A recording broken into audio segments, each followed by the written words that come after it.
नमस्कार, स्वागत है आप सभी का JKVP चैनल पर। आज हम IRR करने वाले हैं, जो कि BBA फोर्थ सेमेस्टर का कैपिटल बजटिंग का टॉपिक है। कल के वीडियो में मैंने NPV के बारे में बतलाया था। आज IRR यानी कि इंटरनल रेट ऑफ रिटर्न के बारे में समझाने वाला हूँ। तो चलिए, प्रॉब्लम कैसा होता है, कैसा सॉल्व करना है, चलिए देखते हैं। Sunshine company is about to invest 2 lakh in a project whose cash flows for the 5 years expected are as follows। तो सनशाइन नाम की एक कंपनी 2 लाख का इन्वेस्टमेंट करने वाली है और जिस प्रोजेक्ट में वो 2 लाख रुपए लगाने वाली है उससे उम्मीद है कि 5 साल तक इस तरीके की कमाई होंगी। ये कहलाता कैश फ्लोज। जब ये कैश फ्लोज देता ना तो समझ जाना कि ये CF80 है डायरेक्ट। इसके बाद में वैल्यूज़ देख लो। फर्स्ट ईयर का 40,000, फिर 50, 60, 50 और 60,000। Calculate IRR and NPV। IRR भी पता लगाना है, साथ में NPV भी करना है। अगर PV प्रेजेंट वैल्यू फैक्टर 10% है, कभी कभी इसको डिस्काउंट रेट भी बोलता, वो उसका वैल्यू भी दे दिया। ये देखो 5 साल का। वैसे ये कैसा निकालना मैं बतलाया था ना आपको। 1 डिवाइडेड बाई 1 पॉइंट, अगर 10% है तो 10, अगर 15% है तो 15, अगर 15 है तो, फिलहाल तो 10 है तो 1 divided by 1.10 is equal to, ये पहला साल, ये दूसरा साल, ये तीसरा साल, ये चौथा, ये 5वां साल, ऐसा 0.621, 0.6209 मतलब 6 to 1। तो ये वैल्यू वो खुद निकाल के हमें दे दिया। तो प्रॉब्लम कैसा सॉल्व करना मैं दिखा देता हूँ। चलिए, सबसे पहले मैं आपको NPV करके दिखा दूंगा। NPV भी पूछा ना उसने, तो NPV नेट प्रेजेंट वैल्यू 10% पे करना है इसे। तो ईयर है 1, 2, 3, 4, 5 और CF80 cash flow after tax 40,000, 50,000, 60,000, 50 और 60। और ये PV एट द रेट 10%, 0.909, 0.826, 0.751, 0.683, 0.621। तो present value of cash flow क्या होंगी, ये मल्टीप्लाई करने से पता चलेगा। 40,000 इंटू 0.90,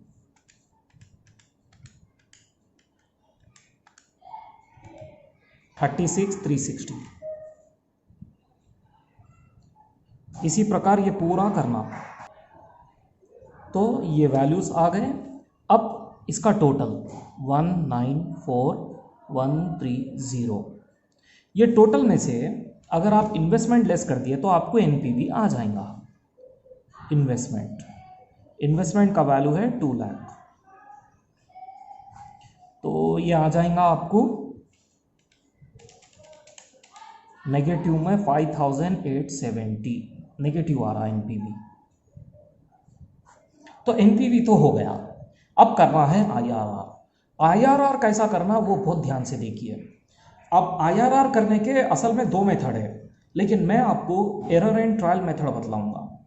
यानी कि एज्यूम करके 2% ले लेना और 2 बार NPV निकालना। 1% से आपको नेगेटिव वाला आना और 1% से ये आपको पॉजिटिव वाला आना।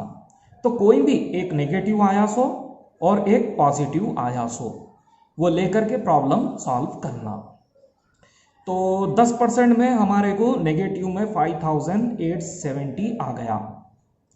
तो अगर कभी ये परसेंटेज मैं बढ़ा दूंगा, मसलन अगर कभी ये मैं 15% कर दूंगा, तो ये और ज़्यादा गिर जाएगा और ज़्यादा माइनस हो जाएगा, क्योंकि जितना बड़ा नंबर रहेगा ये वैल्यू, ये टोटल उतना ही छोटा आने वाला है।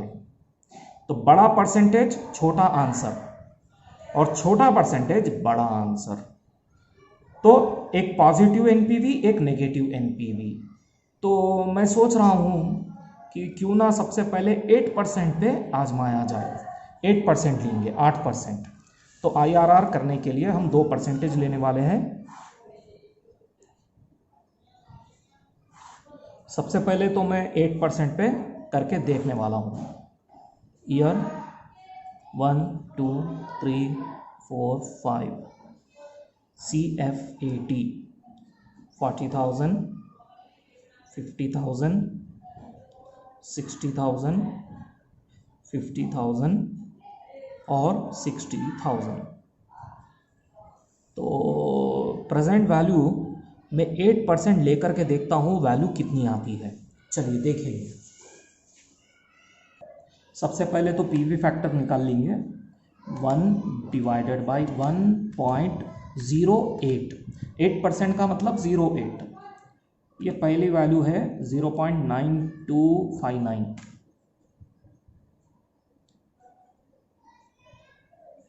फिर इजिकल टू मारने से दूसरा आते जाएगा, पता है ना आपको। ये दूसरा 0.857।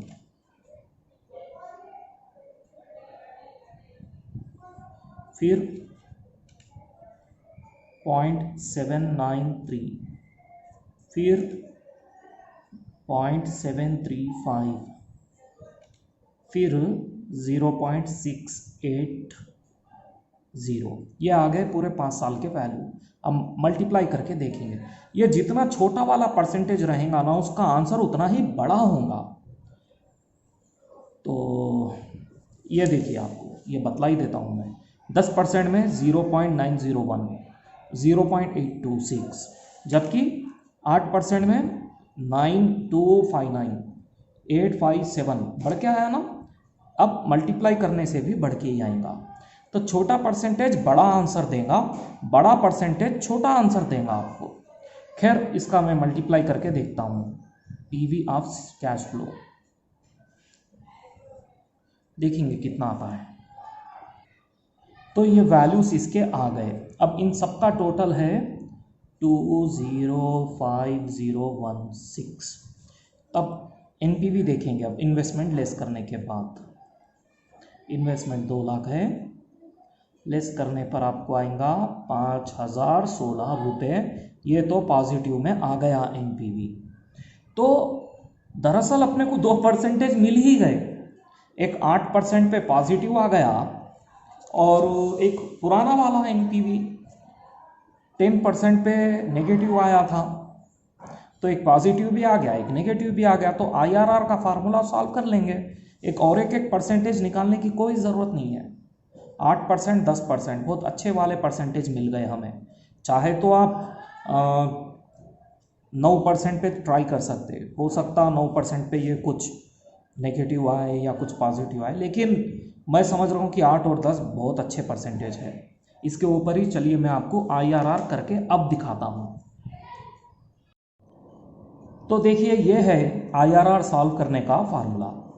R1 percentage investment minus R2 value, R1 value, R2 value minus R2 percentage minus R1 percentage. अब ये R1 परसेंटेज, R2 परसेंटेज क्या है मैं दिखाता हूँ। R1 परसेंटेज का मतलब होता छोटा वाला परसेंटेज, मतलब 8%। और R2 परसेंटेज का मतलब होता बड़ा वाला परसेंटेज, यानी कि 10%। ये 2 परसेंटेजेस यूज़ करें हमने प्रॉब्लम में, या कहिए कि यूज़ करने वाले हैं। 8% की वैल्यू कितनी आई देखना, 10% की वैल्यू आई कितनी देखना। बहरहाल ये फार्मूला फॉलो करना। चलिए मैं करके दिखाता हूँ। R1 परसेंटेज है हमारा 8%। इन्वेस्टमेंट है हमारा 2 लाख रुपए। R2 परसेंटेज की वैल्यू यानी कि 10% में वैल्यू हमें आई थी। 10% में हमें टोटल वैल्यू, मतलब ये आंसर नहीं, एनपीवी नहीं, ये वैल्यू 1,94,130, 194,130, 194,130। अब R1 की वैल्यू, मतलब 8% पे वैल्यू कितनी आई। 8% पे वैल्यू हमें आई 2,05,016 rupees. 2,05,016 rupees minus R1 minus R2 value मतलब 194,130। 2 परसेंटेज है ना, एक 8% है, एक 10% है। छोटे वाले परसेंटेज को R1 बोलते हैं, बड़े वाले परसेंटेज को R2 बोलते हैं। तो R2 है 10 और R1 है 8। अब देखो ये 8 का 8 प्लस ये माइनस करने पर कितना आएगा। अब वो परसेंटेज लिखने की ज़रूरत नहीं, परसेंटेज कितना है वो लिखना बोल के इसका मतलब है ये लेस करने पर 94,130 5870 बाई ये माइनस करने पर 2,05,016 रुपीज़ माइनस 194,130 10,886 इंटू 2 8 प्लस 2 से मल्टीप्लाई और इतने से डिवाइड। तो 5870 डिवाइडेड बाई 886। अब इसका 2 से मल्टीप्लिकेशन 1.078 तो ये 9.078% आ गया। तो ये है IRR, internal rate of return. इस तरीके से निकाला जाता है। इंटरनल रेट ऑफ रिटर्न निकालने के लिए ये फार्मूला है और ये फार्मूले के लिए आपको R1 और R2 परसेंटेज चाहिए। R1 और R2 परसेंटेज हमेशा आप एक बात याद रखना कि R2 है सो नेगेटिव NPV देने वाला परसेंटेज चुनना और R1 है सो पॉजिटिव NPV देने वाला परसेंटेज चुनना। यह है इसका तरीका, यानी कि एक बार पॉजिटिव NPV एक बार नेगेटिव NPV। आप अपने हिसाब से कुछ भी परसेंटेज फॉलो कर सकते हैं। ये प्रॉब्लम में मैं 8 और 10 लगाया, आप चाहे तो 8% 12% करके देखो, आंसर आपको लगभग 9 पॉइंट चिल्लर परसेंटेज ही आएगा। मतलब जो आंसर आना है वो ही आएगा। तो बस आज के लिए इतना ही, धन्यवाद।